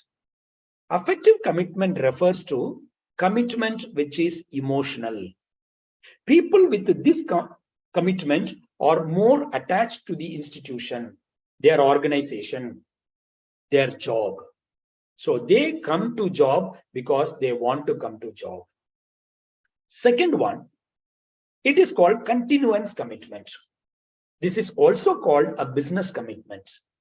People with this commitment, they always weigh pros and cons. If I stay here, what will I benefit? If I go there, what will I lose? You know, I know there are people who keep shifting jobs for every 2,000, 3,000 rupees. Even my own students, I advise them, don't develop that attitude. It is true, money is important, but while changing a job, don't equate to money. Money should not be the only criteria that is, important. Thank you, Dr. Umesh and Ujay. Okay, and third one is normative commitment. Normative commitment is, I stay here because I don't have any other way. I stay here because I don't have any other way. So therefore, I have to ask myself, which is my commitment? Okay, with due respect to all of us, dear professors, all of us are experienced. Okay, but we need to check. Okay, you don't have to put it here. It's a personal, I want to ask. I have to ask myself, am I a person with affective commitment or a person with a continuance commitment or a person with a normative commitment? All of us know any institution will improve. Any teacher can develop only with the affective commitment. Only people with affective commitment will be able to come up. Only they will be reaching the significant stage. Only they will be able to add value. Other commitments do not mean a lot. Okay, right. Look at this model. Any teacher, any professor in any institution can be classified under 4 categories. Okay, again, it's an invitation to re-look at my own presence. First one, there are teachers who are with good intentions and good ideas. First one. Second one, some have good intention, bad idea. I am not sharing the PPT, sir. I will not share the PPT. You can take down the notes. Okay, so therefore you can take down and then take active participation, please. Okay, so you can note down, right? So first one is they are with the good intentions and good ideas. Second one, they are with the good intentions and bad ideas. And third one, they are bad intention but good ideas. And the last one is the bad intention and bad ideas. So where do I fit in? And it depends on the situation. When people treat me well, I may also treat them well. When they take care of me, I may also take care of them well. Okay, but overall, what is my personality? Overall, what is my personality? Do I have a good intention and good ideas? Do you have a good intention and bad ideas? Or do you have a bad intention and good ideas, or bad intention and bad ideas? First 3 are somewhat okay for me personally. The last one we need to change, because people with these ideas and intention may not be there. Okay, so another important factor in a teaching profession is working in a team. Okay, working in a team. There are people who are very good to principal or head of the department, very good to the students, horrible to the colleagues. Staff room becomes a civil war room. Challenge for the colleagues to manage them. How do we live? Once there was a man who went inside a park for a walk. As he was going, there are 2 people who entered the park. First man was digging, and second person closed it. They are digging and closing. This person was going for a walk, went near and asked them, what are you doing? They said, please don't disturb, we are busy doing some work. You come after some time. After some time, he went, he asked, what are you doing? He said, we are 3 people. His job is to dig. Our team is called a tree plantation team. His job is to dig. There is another person whose job is to keep the plant. My job is to close. Today, the second person is on leave. We are doing our work. Friends, can we say they were absent that day? Can we say they were wasting time? Can we say that they did not do their job properly? Everything was there except the final result. Today, the important skill, whether you are in teaching or a corporate job or an IT job, one important skill the recruiters or employers are constantly looking at is, can you add value as a team? Even if you are not extraordinarily good, it's okay, but can you add value to it? We want your presence as a value-based presence. Can you be a team player? People are not looking for talent today. People are not looking for talent today. Today, you have to be a team player. And corporates are making a bold decisions. If you are not a team player, kindly make a room for somebody else. So therefore, dear teachers, we need to be our team players, because we have to teach team. Right? This is called the golden triangle. Now, golden triangle means there are, thank you, doctor. Okay. Yes, each have their own skill, but more or less what is their overall personality. Okay, so each have got a skill. That skills have to come together, sir. That's very important. That is the essence. Nobody is perfect, nobody is super duper. Okay, now there are 3. Look at this. It's called a golden triangle. Now we have a student, we have a teacher, and we have a parent. Now, parents should support the students, and students should give the regular feedback to the teacher and support, and parents and teachers should be in a regular communication. Now, these three have to be in a constant triangle.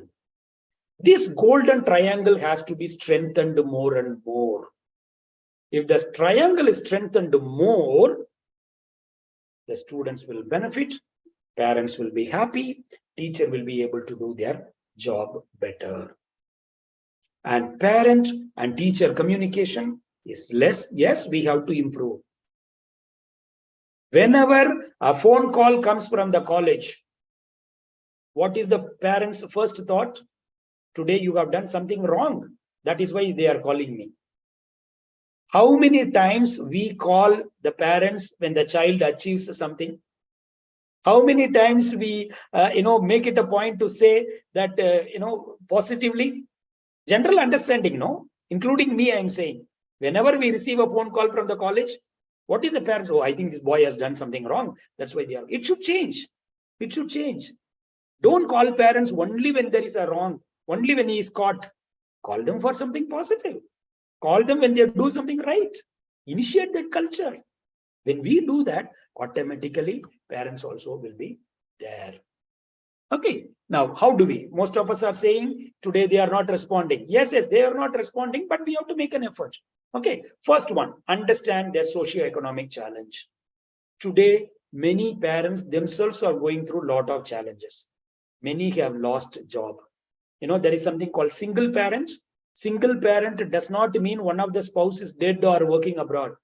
When that person is not emotionally available, for example, when a father is alcoholic, when the father is not emotionally available for the family, still that mother is a single mother only.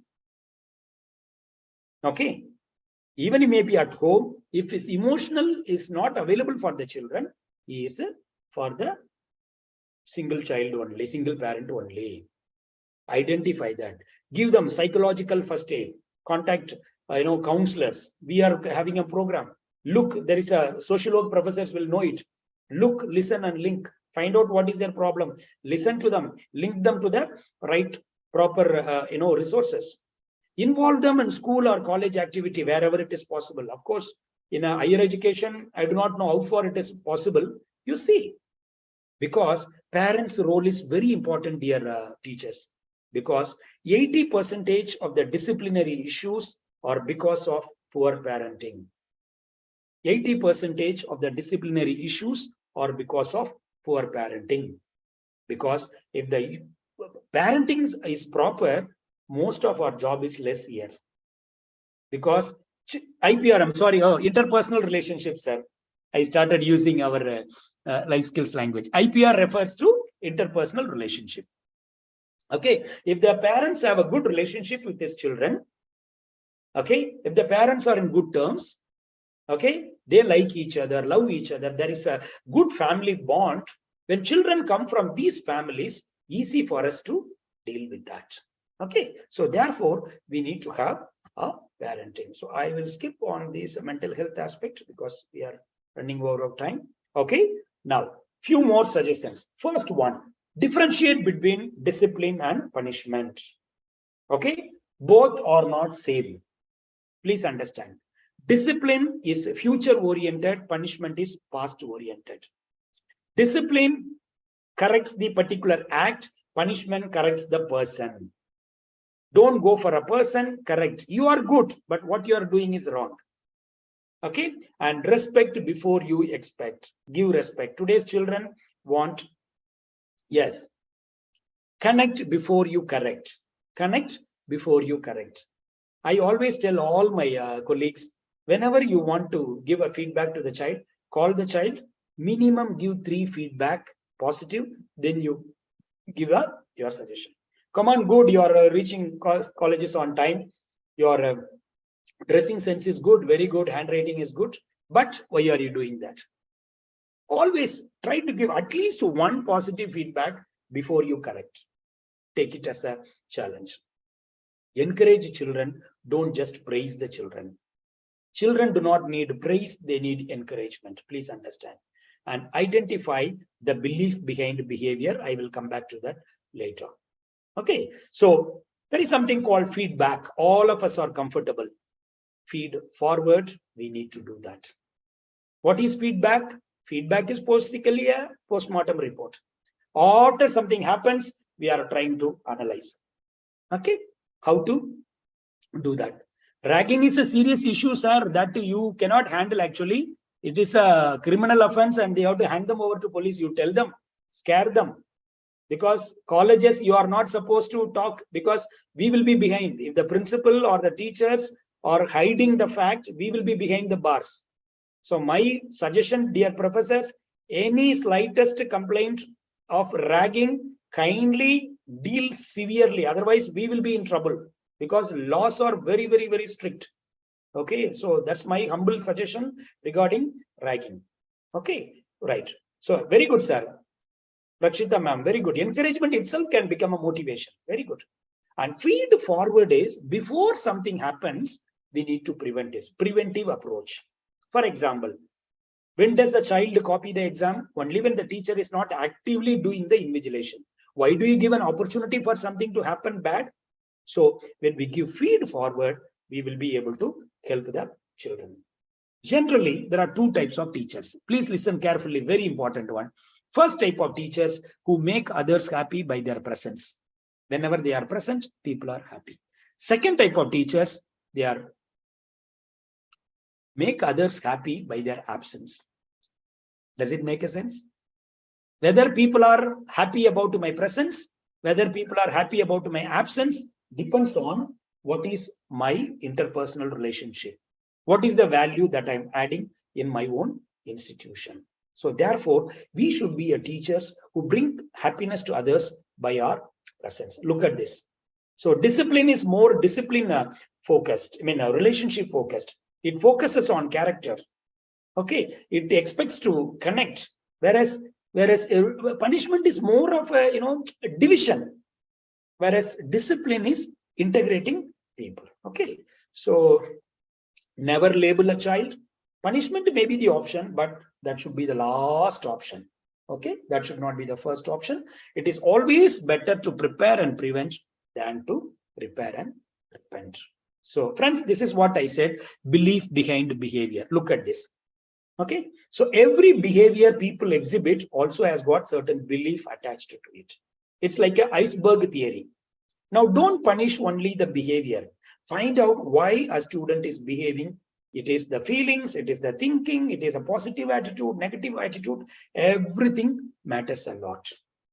Okay, so therefore we need to look at the not just the behavior, the entire things behind it. Okay, so connect before you correct, maintain a good relationship before you give. There is something called hard power versus soft power. Hard power is you enjoy the demanding respect, because I am a professor, because I am a head of the department, because I am a class animator, I enjoy that. Soft power, people respect because we are good to them, because we respect them, because we value them. See, there is nobody without any value. Everybody comes with some value, right? That's why we say nobody makes a lock without the key. Every child comes with some talent. What is the talent of the professor? To find out who is good at what. Okay, so we should always go for a soft power. Go for a soft power. Okay, get respect for your personality, not for your position. Today I may be a HOD, today I may be a head, today I may be dean. That is a momentary. That chair, that respect is for that chair. But what is important is people should respect me as a person. So I think we need to work towards it. There is a concept called moral orphans. Orphans means we know that people who do not have parents. Moral orphans means there are children, students who they have parents, but nobody is there to tell them what is right and wrong. Nobody is to tell them right and wrong. So therefore, we need to have teachers. Teachers should support. We have to be like a parent. Because these children, when they come from these type of deviant families, it becomes challenging for them. It becomes challenging for them. So we need to support them. Okay. So please remember, students do not care how much you know till they know how much you care. Our degrees do not matter. Our positions do not matter. Our gold medals, our publications do not matter for students. What matters is, do you understand me? Okay, that is why we always say 20 years later, what students will remember is not what you taught, but how you taught. Okay, so friends, with that, I would wind up. And if there are any questions, I will take it up. There are a few more slides because of time. I am skipping. Maybe if there is an opportunity, next opportunity, I will try to do that. Okay, so we will keep the floor for open. And if there are any questions, we will take it up.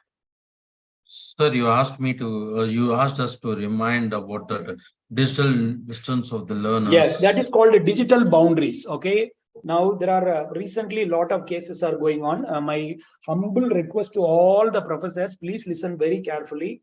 Now we are living in an era of technology driven area. So please be very careful with how you are dealing with them, especially in the messages. Okay. Okay. Please, how you are dealing with them in messages. Rule number one, these are all my rule. I have told my professors. Number one, do not chat important instruction in the message. Always ask the students, please come and meet me, because students can simply record your messages, okay, and then they will cut, edit, and then they will put it in a way that it was you promised. For example, somebody is not getting a hall ticket, they are calling, okay, and you are saying out of concern you want to appreciate them or something, okay, but sometimes people can edit and then say, no, my class teacher promised you will get something, they can all twist. Number one, avoid sending individual message to students. These are all my humble suggestion.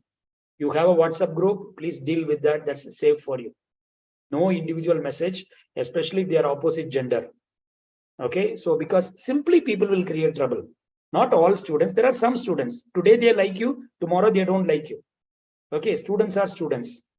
Okay, and fourth one, important one, emojis. Okay, most of us are not aware of emojis, how to use that. Emojis are very, very sensitive.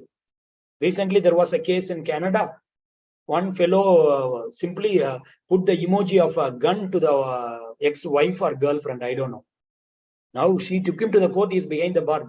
This fellow, and what basis he did. Another case, the contractor sent the contract in WhatsApp. This person simply put like this. What he meant is, okay, I have received. What that person has taken is, I accept the terms and conditions. It may not happen immediately in our case. Please be very, very, very careful. Please maintain digital boundaries. We call it a digital boundaries. Don't get into unnecessary help. There was one case in Bangalore. I will end with this particular story. This one teacher, plus one, plus two, PU college, we call it. This teacher, let's say this teacher name is Ramesh. Ramesh sir was a good teacher. Everybody liked him. But in that college, there is a boy and girl, they are going around, like lovers. And they always took this Rajesh sir's cabin, office for meeting. Nobody knows that they are in love, but they want to meet each other. And then this was, Rajesh sir was fully aware of it. One day that boy and girl, something happened, they broke up. This girl drank poison. Okay, the girl drank poison and she is dying, all foaming, people are around. But before dying, she is saying something. Then somebody went near and heard. She is saying, Rajesh sir, Rajesh sir, Rajesh sir. Even the parents did not pray that she should come back alive. Rajesh sir was praying. Why? Why before dying this girl is saying my name? Then of course she was saved, and finally she was asked, why? What were you telling? No, before dying, I want to thank Rajesh sir and dying. This experience was shared to me by Rajesh sir in one of our programs. Of course, name I have changed. This Rajesh is telling, sir, I felt like giving one slap, sir. So please Do not get into anything because times are changing. Okay. So many unwanted good teachers, beautiful careers are being spoiled. I'm seeing every day. Okay. We do with a good intention. Okay. There are some students, not all the students. 90% of the students are very good. Okay. Even 99 also, it's okay. That 1% of the students who are not with the right attitude, they may create trouble unnecessary. They will put you into trouble. So therefore, please be very, very careful. Always use formal communication method. Do not discuss personal issues unless they come and share. No, because these are all, with the best interest I would like to share with you. Okay. So thank you so much. I enjoyed interacting with you. Only thing is I'm not able to see you on camera. Hope. And we work with lots and lots of school colleges. So please let me know, this is my number, how you felt about the program, whether you liked it, any suggestions. And if you would like to have a similar program in your institutions, I would be very, very, very happy. And once again, thank to Dr. Priyadarshini and Jesse and Florence and all the wonderful students. Okay. So the program is happening only because of some of the students. I really do not even know their names. Okay. So I met them when we had a program with my good friend, Dr. Kumaravel is also here. And, wonderful students. I immediately appreciated to Jesse also. So it is the students who have taken initiative. I'm happy to get connected with all of you. Thank you so much. We extend our sincere gratitude to Dr. Jonas Richard for generously sharing his knowledge and expertise with us. And your presentation were inspiring, and your dedication to pursuit of knowledge has left an indelible mark on all of us. Thank you, sir. And also thank you for suggesting the book, Mindset, the New Psychology of Success and Commitment in the Workplace. Your energy and enthusiasm throughout the session is highly inspiring. As we reach the end of the enlightening session, it's time to express our gratitude. I now request Ms. Ramya from 2nd MSW to deliver the vote of thanks. Good afternoon, I take a great pleasure to propose a vote of thanks in this event. I would like to start giving glory to the Lord Almighty for making today's FPP as a primary success. A special word of thanks is offered to our management, our beloved principal in charge, Dr. R. Radha ma'am, and Senior Vice Principal, Dr. Victoria Priscilla ma'am, for their constant support. I would like to express my heartfelt thanks to Dr. Jonas Richard, Associate Professor and Head of Department of Social Work, for giving such an informative and valuable speech. Thank you, sir. I extend my sincere gratitude to Ms. Priyadarshini, Head in Charge, and other faculty members, Ms. Jessie Sethi, Ms. Sindhuja, Ms. Florence, Assistant Professor, and FTP conveners for organizing this memorable faculty development program. I finally thank all the faculties from various institutions, research scholars, and students who made the event gracious through their presence. We expect the same support for tomorrow's session, so kindly join for the enlightening session awaiting tomorrow. Thank you, sir. Thank you, ma'am. Thank you, organizers, for this wonderful opportunity. Thank you, Ramya. Thank you, Ramya. At this juncture, we would also like to convey that our department is organizing a national level conference on social work practice for enabling SDG Series 2 on August 31st and September 1st. We expect all your paper contribution and participation for the panel discussion. Papers will be published in our in-house journal with SSN number. Thank you all. Feedback link is posted on chat box. Sir, thank you, sir. It was a very Thank good you, session. sir. Happy to meet all of you. Thank you very much, sir. So it was a good, fruitful session. It was nice. Our Professor Dr. Umer sir suggested you many times to attend the session. So I was lucky to attend you. Thank you, sir. Thank you. Thank you so much, sir. Okay. Right. Ma'am, with your permission, can I leave? Hello? Yes, Jonas, sir. Thank you so much for your presence. Thank we you, are ma'am. receiving so many good feedbacks. Your expertise and your knowledge sharing was really helpful to all the educators. Thank you so much for sparing your valuable time, sir, with us. Thank you, ma'am. Thank you, ma'am. Thank you so much, Can sir. I leave, ma'am? Okay. Thank you so much. Yes, sir. With pleasure. With pleasure. Thank you, sir. Thank you.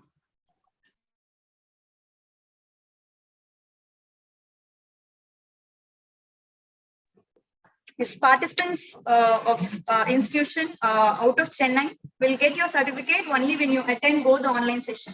We request the participant not to share the feedback link with the non-participants because we are also tracking the attendees list here. Hope it will be understandable. Ma'am, please share the link, madam. It's in chat box, sir. Yes, we'll share it again. Once again, thank you. Expecting all your presence for Day 3 program on the topic Growth Mindset, the key to confidence, impact, and fulfillment on 31st June. Thank you all. July. Thank you all.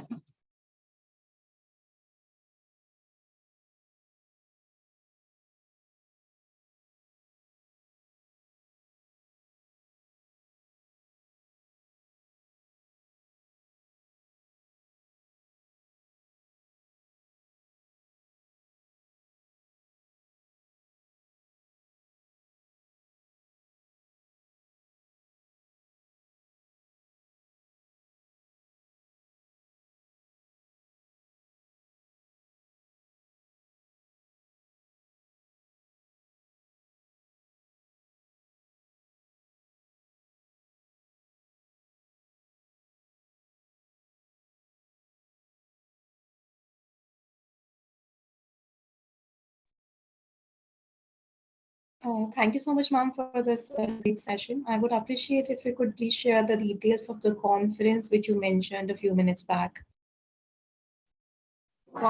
Yes, ma'am, we'll share it. We'll share it in a minute. Okay, will it be posted in the group, ma'am?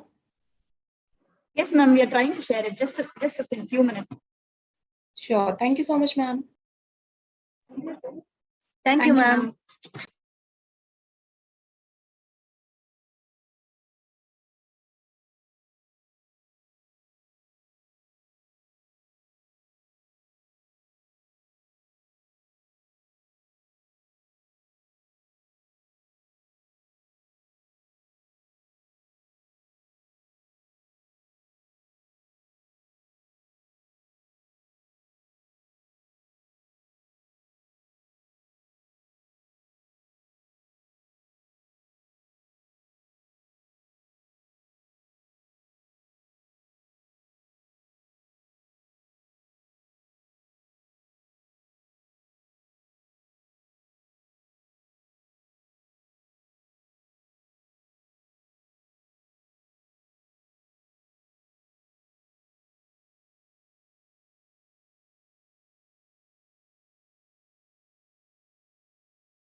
Yes, we would like to remind you again about our national conference on social work practice in enabling sustainable development goals, series 2, which is going to happen on August 31st and September 1st.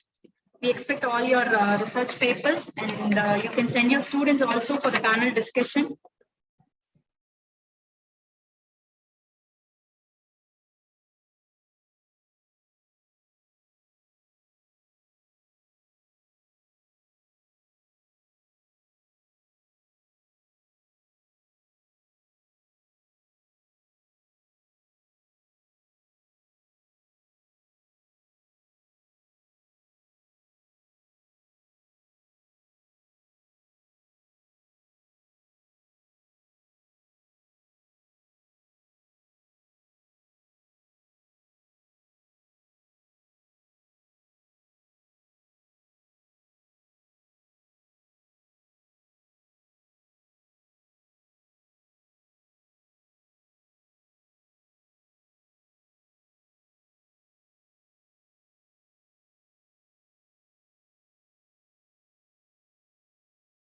Morning.